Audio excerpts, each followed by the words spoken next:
আসসালামু আলাইকুম, স্বাগত জানাচ্ছি আরটিভি সন্ধ্যা সংবাদে। আপনাদের সঙ্গে আছি আমি সিনথিয়া রহমান এবং আমি নাবিলা হাসান। দাবি আদায় না হওয়া পর্যন্ত আন্দোলন চালিয়ে যাওয়ার ঘোষণা প্রকৌশল বিশ্ববিদ্যালয় বুয়েটের শিক্ষার্থীদের। এর আগে ক্যাম্পাসে রাজনৈতিক কর্মকাণ্ড চালানোর অভিযোগে দ্বিতীয় দিনের মতো বিক্ষোভ করে তারা। এ সময় অভিযুক্ত শিক্ষার্থীদের স্থায়ী বহিষ্কার সহ 6 দফা দাবি জানানো হয়। কাল থেকে আবারও অবস্থান কর্মসূচি করবে তারা। 6 সদস্যের কমিটি গঠন করা হয়েছে জানিয়ে বুয়েট উপাচার্য সত্যপ্রসাদ মজুমদার বলেন, তদন্তে প্রমাণ মিললে ব্যবস্থা নেওয়া হবে। এয়ার বাদলের রিপোর্ট।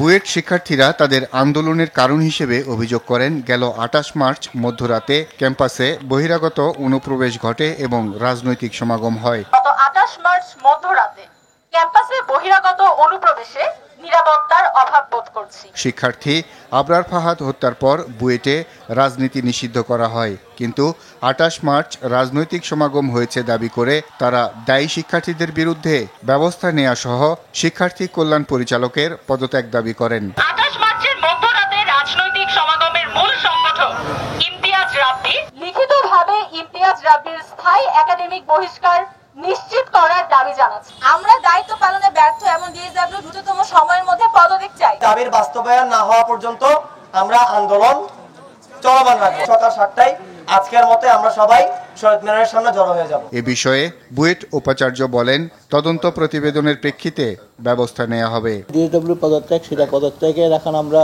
চিন্তা করছি না, কারণ এটা নর্মাল একটা প্রসিডিউর, এটা নিয়ম অনুযায়ী যখন হবে। তাদের দাবিগুলি পূরণ করার জন্য যা যা করা হয়েছে, তদন্ত রিপোর্ট আসবে, আসার পরে আমরা ব্যবস্থা নিব নিয়ম অনুযায়ী। বিশ্ববিদ্যালয়ের নিয়মের বাইরে আমি কিছু করতে পারবো না। একটা ছাত্রকে বহিষ্কার করতে হলে আপনারা জানেন, আমরা ডিসিপ্লিনারি কমিটি যাবে, তদন্ত হবে, তারপরে সেটা তার শাস্তি দেওয়া হবে নিয়ম অনুযায়ী, ক্লজ অনুযায়ী, ধারা উল্লেখ করতে হবে। সেইটা আবার কোর্টে যাবে। সে কোর্ট যদি আমাকে আবার জিজ্ঞেস করে কী ধারাতে আমরা শাস্তি দিলাম, কিভাবে আত্মপক্ষ সমর্থন সুযোগ দিয়েছি কিনা, সবকিছু আমাদের ক্লিয়ার করতে হবে। বিভিন্ন প্রশ্নের উত্তর জানতে চাইলে শিক্ষার্থীরা এককভাবে কথা বলতে রাজি হয়নি। কোন রকমের মিডিয়া দ্বারা প্রভাবিত হবে না। এআর বাদল, আরটিভি, ঢাকা। বুয়েটের রাষ্ট্রীয় দিবস পালনে বাধা দিলে তাদের বিরুদ্ধে ব্যবস্থা নেওয়ার হুঁশিয়ারি দিয়েছেন শিক্ষামন্ত্রী মহিবুল হাসান চৌধুরী নফেল। বলেন, কোনো ধর্মীয় বা মৌলবাদী গোষ্ঠী সেখানে অপতৎপরতা চালাচ্ছে বা শিক্ষার্থীদের চলমান আন্দোলনে কেউ ইন্ধন দিচ্ছে কিনা সেটা খতিয়ে দেখা হবে। রাজধানীর মাতৃভাষা ইনস্টিটিউটে বিসিএস জেনারেল এডুকেশন অ্যাসোসিয়েশন আয়োজিত মহান স্বাধীনতা দিবসে আলোচনা শেষে এসব কথা জানান মন্ত্রী। ক্লাস পরীক্ষা সহ শিক্ষার পরিবেশ স্বাভাবিক রাখতে বুয়েট প্রশাসনের সঙ্গে আলোচনা চলছে বলেও জানান তিনি।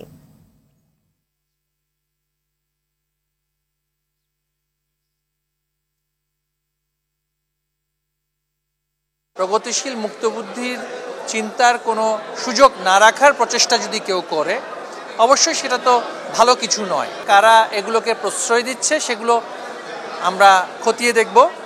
আমরা কিছুদিন আগেও দেখতে পেয়েছি যে অনেকে অভিযোগ করেছিলেন যে কিছু জঙ্গিবাদী গোষ্ঠীও গোপনে সেখানে কার্যক্রম করার একটা সমালোচনা ছিল। সেই বিষয়টা নিয়েও আমরা আরও গভীরভাবে তদন্ত করব। তবে শিক্ষার্থীদের প্রতি আমরা অবশ্যই আহ্বান করব যে শিক্ষার পরিবেশ যাতে কোনোভাবেই, সকল পক্ষকেই কোনোভাবেই বিনষ্ট না হয়।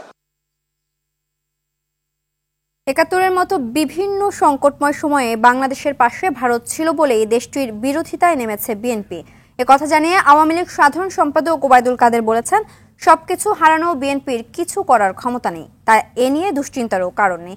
সকালে রাজধানীর 23 বঙ্গবন্ধু অ্যাভিনিউয়ে রংপুর বিভাগের আওয়ামী লীগের নেতাদের সাথে মত বিনিময়ে উপজেলা নির্বাচনে সংসদ সদস্যদের প্রভাব বিস্তার না করার নির্দেশ দেন তিনি। মারুফ রেজার রিপোর্ট।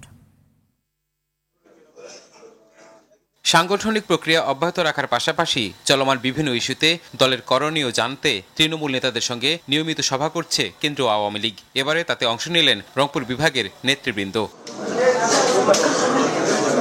সবার শুভেচ্ছা বক্তব্যে আসে উপজেলা নির্বাচন নিয়ে নেতাকর্মীদের নানা দিক নির্দেশনা দেন আওয়ামী লীগের সাধারণ সম্পাদক। ফ্রি অ্যান্ড ফেয়ার, আমি এমপি, আমি নির্বাচনে প্রভাব বিস্তার করব, আমার একজন থাকবে, তাকে জেতানোর জন্য গোটা প্রক্রিয়া বাধাপ্রাপ্ত করব, এইটা হতে পারবে। সম্প্রতি বিএনপির ভারত বিরোধিতা নিয়ে দলটির কঠোর সমালোচনা করেন ওবায়দুল কাদের। বলেন, নিজেদের মর্যাদা নিয়ে চলায় এসব কথার বিভ্রান্তিতে নেই বাংলাদেশ। ৭১-এ খেলা চলছিল, এই অশুভ খেলা ভারত ৭১-এ যেমন আমাদের পাশে, ভারত সহ কিছু বন্ধু দেশ এবারও আমাদের পাশে দাঁড়িয়েছে। এটা হলো ভারতের অপরাধ, সেজন্য ভারতীয় পণ্য বর্জন করতে হবে। আপনারা বিভ্রান্ত হবেন না, কিছুই করতে পারবে না, কিছু করার ক্ষমতা তাদের নেই। দলের সাংগঠনিক ধারা ঠিক রাখতে তৃণমূল নেতাকর্মীদের সুশৃঙ্খলভাবে রাজনীতি চালিয়ে নেওয়ার নির্দেশনা ছিল আওয়ামী লীগ সাধারণ সম্পাদকের। জনগণের সঙ্গে আমাদের সেতু তৈরি করতে হবে। মারুফ রেজা, RTV, ঢাকা। ক্ষমতার জন্য বিদেশিদের উপর নির্ভর নয়, আন্দোলনে বিএনপির ভরসা। কথা জানিয়ে দলের স্থায়ী কমিটির সদস্য ডক্টর আব্দুল মঈন খান বলেছেন, জনগণ আন্দোলনে সামিল হচ্ছে। গণতন্ত্র ফেরানোর লড়াইয়ে তরুণদের এগিয়ে আসার আহ্বান জানিয়েছেন বিএনপির ভাইস চেয়ারম্যান হাফিজ উদ্দিন আহমেদ। রাজধানীতে আলাদা অনুষ্ঠানে এসব কথা বলেন তারা। রিপোর্ট করছেন জাহিদ রহমান। নির্যাতিত যুবদল নেতা রবিউল ইসলাম নয়নের মগবাজারের বাসায় গিয়ে ডক্টর আব্দুল মঈন খান অভিযোগ করেন, দেশে মুক্ত রাজনীতির পরিবেশ নেই। আমরা যদি বিদেশিদের উপরে নির্ভর করেই থাকতাম, তাহলে আমরা এই যে কর্মসূচিগুলো এগুলো আমরা কেন পালন করছি? এর বাইরেও আরো অনেক কথা সরকার বলে যাচ্ছে, কিন্তু কোনোটারই কোনো যুক্তি নেই। মহান স্বাধীনতা দিবস উপলক্ষে জাতীয় প্রেস ক্লাবে জিয়াউর রহমান ফাউন্ডেশনের আলোচনায় বিএনপির ভাইস চেয়ারম্যান হাফিজ উদ্দিন আহমেদ বলেন, গণতন্ত্র প্রতিষ্ঠায় তরুণ সমাজকে এগিয়ে আসতে হবে। বিএনপি অনেক করেছে, আর কত করবে? 22 জন সম্মুখ যুদ্ধে পুলিশের গুলিতে নিহত হয়েছে আন্দোলনে, 16 জন জেলখানায় তাদের নির্যাতনে মৃত্যুবরণ করেছে। এখন সাধারণ মানুষের আরো পার্টিসিপেশন দরকার, বিশেষ করে তরুণ সমাজ, যেই গণতন্ত্র প্রতিষ্ঠার জন্য আমরা যুদ্ধ করেছি, মুক্তিযুদ্ধের লক্ষ্যসমূহ বাস্তবায়নের জন্য তারা এগিয়ে আসবে। বেগম খালেদা জিয়া সহ বিএনপি নেতাকর্মীদের বিরুদ্ধে মিথ্যা মামলা প্রত্যাহার ও গ্রেপ্তারদের মুক্তি দাবিতে জাতীয় প্রেস ক্লাবের সামনে মানববন্ধন করে যুবদল ও ছাত্রদলের সাবেক নেতারা।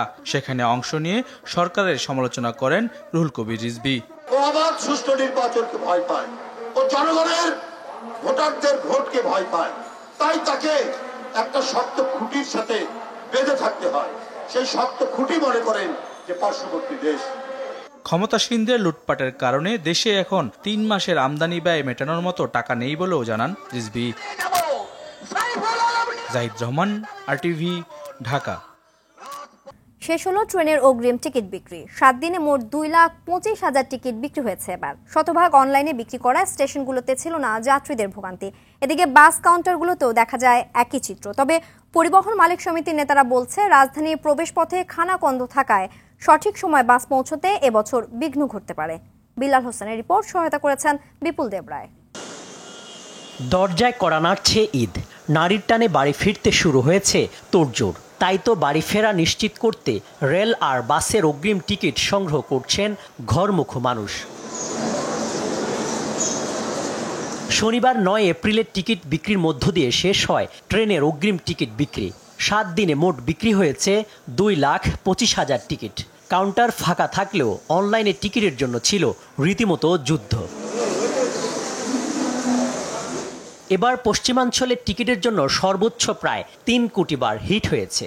যাত্রীদের সর্বোচ্চ চাহিদা ছিল বলে জানান কমলাপুর স্টেশন ম্যানেজার। বাংলাদেশ রেলওয়ের প্রতি মানুষের যে আস্থা বৃদ্ধি পেয়েছে সেটার প্রমাণই সেটা হচ্ছে যে ব্যাপক সংখ্যক মানুষ ট্রেনে বহন করতে চাচ্ছে। তো আমাদের বাংলাদেশ রেলওয়ে সক্ষমতার সর্বোচ্চটুকুই আমরা ব্যবহার করছি।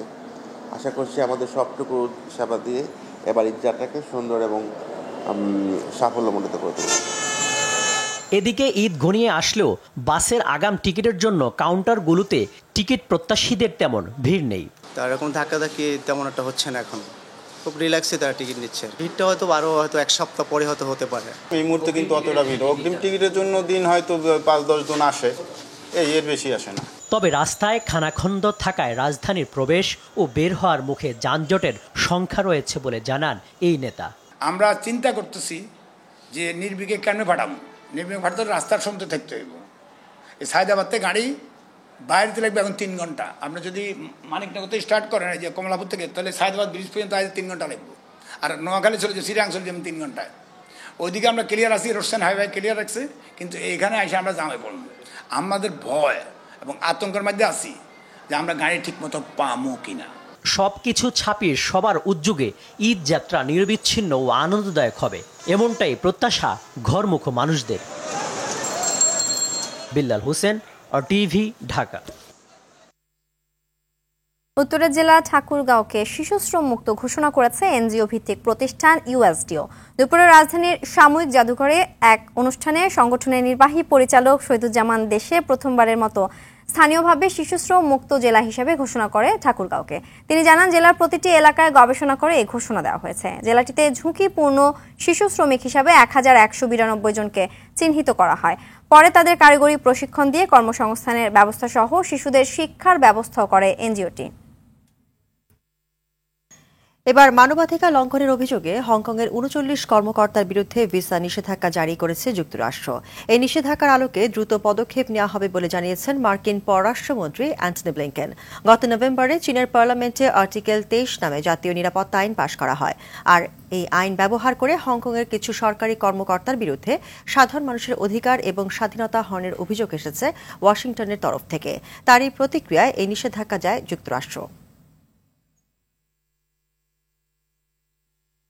কাল থেকে শুরু হচ্ছে বাংলাদেশ অস্ট্রেলিয়া নারী দলের মধ্যকার 3 ম্যাচের টি-20 সিরিজ। মিরপুর শেরে বাংলা স্টেডিয়ামে প্রথম টি-20তে দুই দল মুখোমুখি হবে দুপুর 12টায়। ঘরের মাঠে আগামী সেপ্টেম্বরে শুরু হবে টি-20 বিশ্বকাপ।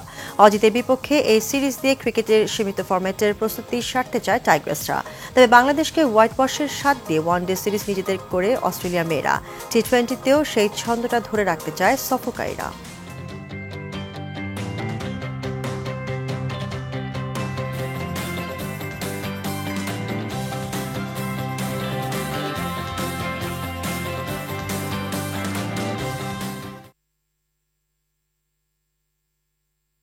সন্ধ্যা সংবাদ এ পর্যন্তই। সবশেষ সংবাদ জানতে যে কোনো মোবাইল ফোন থেকে 24141 নম্বরে ডায়াল করুন। রাতের সংবাদ 11:15 দেখার আমন্ত্রণ রইল। ধন্যবাদ সবাইকে। ধন্যবাদ।